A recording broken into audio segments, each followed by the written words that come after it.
Disclaimer. This video is designed to quickly familiarize you with the most essential and commonly used grease pencil tools in Blender without unnecessary jargon. The goal is to help you get started with 2D frame-by-frame animation right away without spending time on features you won't need initially. This is not a comprehensive animation tutorial, but a practical starting point. So once you install Blender and open it, you'll see this interface. We need to select this 2D animation preset and we'll get our canvas on which we have to draw. So it's actually not a canvas. If we use these axes to rotate in our space, we'll see it's a huge blank space on which we draw. And this rectangle is our camera. So to go back to our frame, we press 0 and we'll get our canvas back. So anything drawn outside this box will not be visible in the box. Also, at the top, you'll see the size and strength. This is pressure sensitivity icon. So if you have a pencil and pad, the strength and size will increase as you increase the pressure with that pen on the tab. We can adjust the size of our pen using the size bar above and strength. Now on the left, you'll see the tools that are used for animating. For example, if I want to create a land, I'll just long press on the square and we'll get different shapes here. I'll choose a straight line for an example. And once we hold shift on our keyboard and stretch the line, we'll see a straight parallel line to the base. Now we just need to press enter. You can also change the stroke size by pressing F on your keyboard. This will show us the size of the stroke. Now on the right side, you'll see different tabs. We need to go to the data tab and here we will find the layers on which we are working. These two are the default layers that come with every project. Make sure you lock the layers that you are not working on so that there is no change made. Let's rename this layer as land. Now to create a new layer, since this land will be present for our entire animation, there is no need to create a new keyframe as there will be no change in this line. Now anything that we draw next will be on another layer. For creating a new layer, you press plus and there we have it. We'll rename it stick. You can uncheck the slide as sometimes it changes the color of the subject. So now I'll show you the brush tool. Once you select the brush tool and see the top corner, you'll see different types of brushes available with you. Pen, pencil, soft pencil, etc. Let's choose pen for this example. So I'll now draw a line. If you want the line to be more stable, we can hold shift on our keyboard and then draw. This will stabilize the line. Now we'll move a few frames to the right and draw this again. As you can see, we can still see the previous frame. That is because of the onion skin in the data section. This helps you to refer to your previous drawing. If I go a few frames behind and draw a line in between, now I can see my previous drawing as well as the drawing that comes next. Another way you can do this without drawing it again is by going in the sculpt mode right here and then selecting the pull feature and then pulling it down. This way you don't have to draw it again and we have a new keyframe here. Now if you want to delete a keyframe, you select the frame and then press delete on your keyboard. Now the next very helpful mode is edit mode. Here you can select your drawing and then use these features to make changes. For example, the move feature that will help you to move the drawing in your space. You can always press Ctrl Z to go to the previous position, or the rotate feature which will help you to rotate your drawing. The scale feature that will help you to enlarge your drawing. You can dabble around with these features and try it for yourself.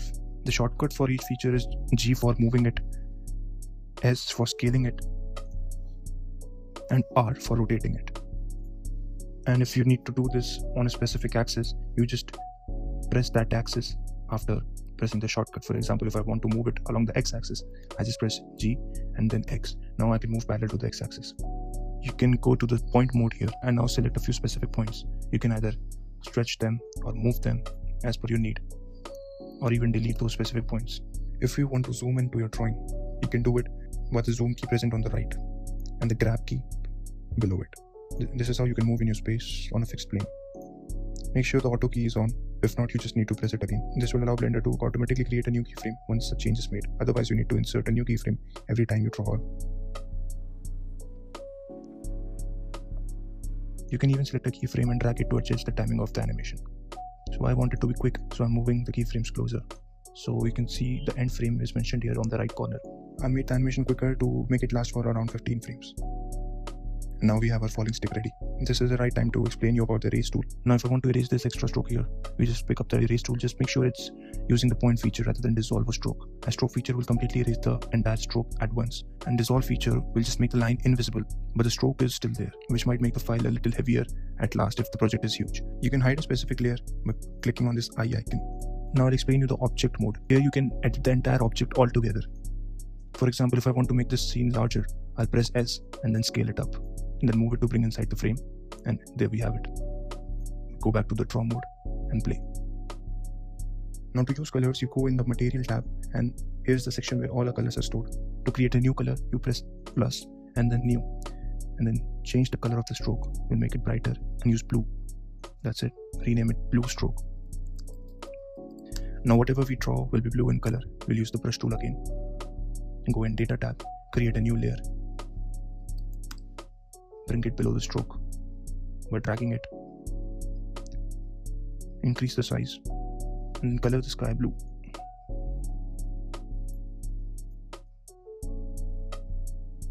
Now we go in the material tab again, create a new color, and this time instead of stroke we use fill. We change the color. The inside of the strokes will get filled with the color we selected. There we have our land ready.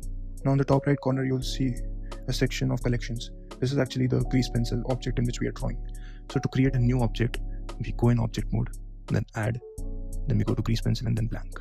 There we have it. Let's rename it to space 2. And now I'll show you one more color feature. When we go to the material tab and create a new material, this time we use stroke with black color as well as fill with some other color, maybe green.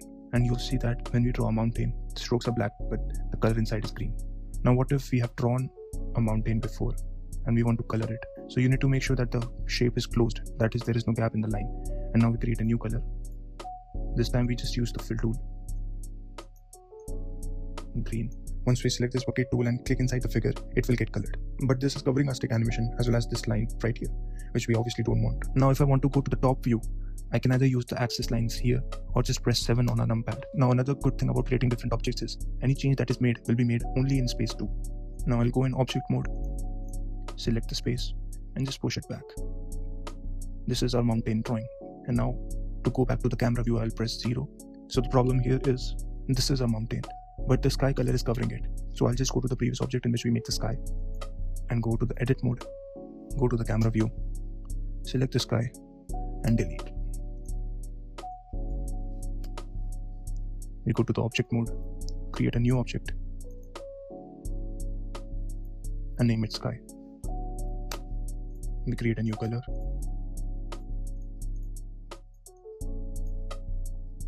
Go to drawing mode, brush and color the sky blue. We go to the object mode, go to the top view and push it back. Now we have the sky behind mountain. Now we go to the camera view by pressing 0. We scale it a bit to cover the frame and there we have it. Let's create a sun. Make a new color in material section. Make a new yellow color in our material section with black strokes and create a perfect circle by pressing shift. Press enter. We go back to our first object and push the keyframe to frame 1 so that we have our land from the start of the animation. Same thing with the mountains in our second object. And there we have it. Now another advantage of creating different objects for different drawings is you can use your camera movements to create dynamic shots. For example, we go to the object mode, select the camera by clicking on the frame. Now we split the screen at the bottom by going at the corner and we select dope sheet here. Now make sure we are at frame 1 and move your cursor to your viewport. Now press K on your keyboard and just select location, rotation and scale. Now we have a starting keyframe for our camera. Now we move a few frames ahead. Right around 8. We press G to grab the camera and then Y to move it along the Y-axis. Then we zoom in a bit by moving our mouse or pen and just click it and there we have a new frame ready. I also want the camera to move a little left, so press G again in the next axis. Now we'll just push the keyframe at the end so it lasts for the entire animation. If you want to import audio in your animation, you click here, go to video sequencer and just import the audio you have by simply drag and dropping it here. Now to save your animation, you go to the output section right here and then click on the file and select the space where you want to save your animation. Give it a name and then accept. You can either export it as images in PNG or JPEG format and then compile it in another software, be it Premiere Pro or any other software, or you can directly export it as a video. Just make sure that in the encoding section, instead of this, you select MPEG-4. You can change the quality as per your requirement, and then in the audio section, if you have audio, you select AAC, then go to the render option right here and just click on render animation, and there we have it. Our animation is ready. That's it for this video. So my intention was not to teach you how to animate, but just to give you a little glance of important features that are there in Grease Pencil so that you get familiar with the interface and the software. Thank you for watching.